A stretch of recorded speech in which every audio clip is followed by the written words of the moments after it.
Nama saya Gina Salsabila, saya dari Universitas Al-Azhar Indonesia, jurusan Psikologi. Saya akan menjelaskan tentang filsafat psikoanalisis dengan tokoh Alfred Adler.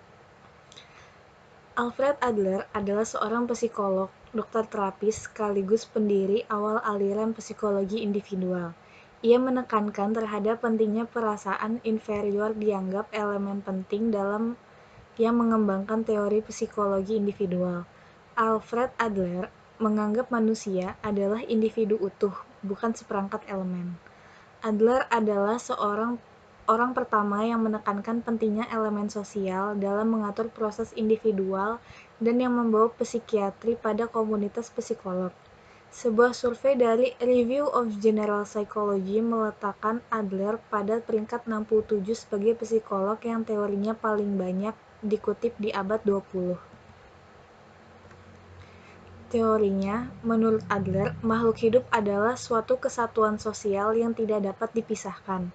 Mereka menghubungkan dirinya dengan orang-orang lain di sekitar mereka dalam usaha kerjasama sosial, menempatkan kesejahteraan umum di atas keinginan diri sendiri, dan mendapatkan gaya hidup yang bersifat lebih kuasa dalam organisasi sosial.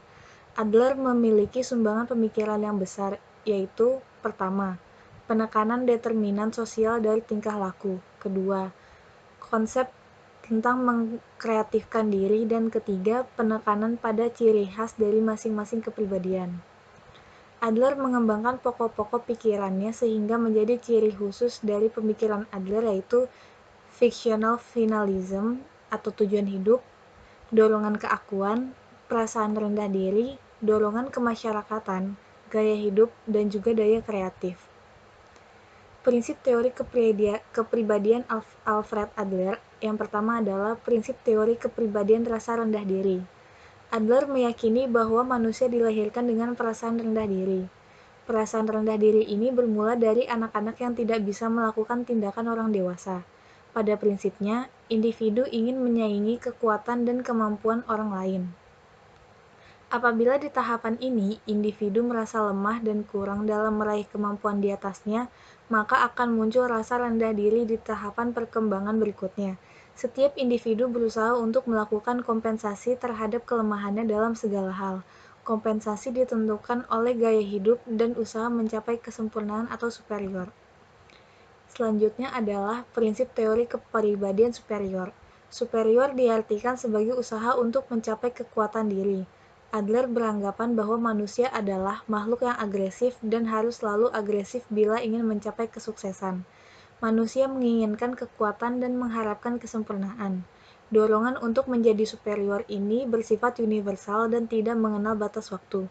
Meskipun demikian, menjadi superior tidak harus selalu berkompetisi dengan orang lain, namun usaha untuk meninggalkan rasa rendah diri.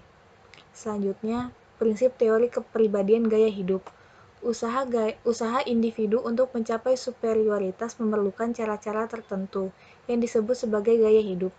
Gaya hidup terdiri dari dorongan dari dalam diri yang mengatur arah perilaku dan dorongan dari lingkungan. Dorongan dari lingkungan mungkin dapat menambah atau menghambat arah dorongan dari dalam diri. Manusia memiliki kekuatan yang cukup, walaupun tidak sepenuhnya bebas untuk mengatur kehidupannya sendiri secara wajar.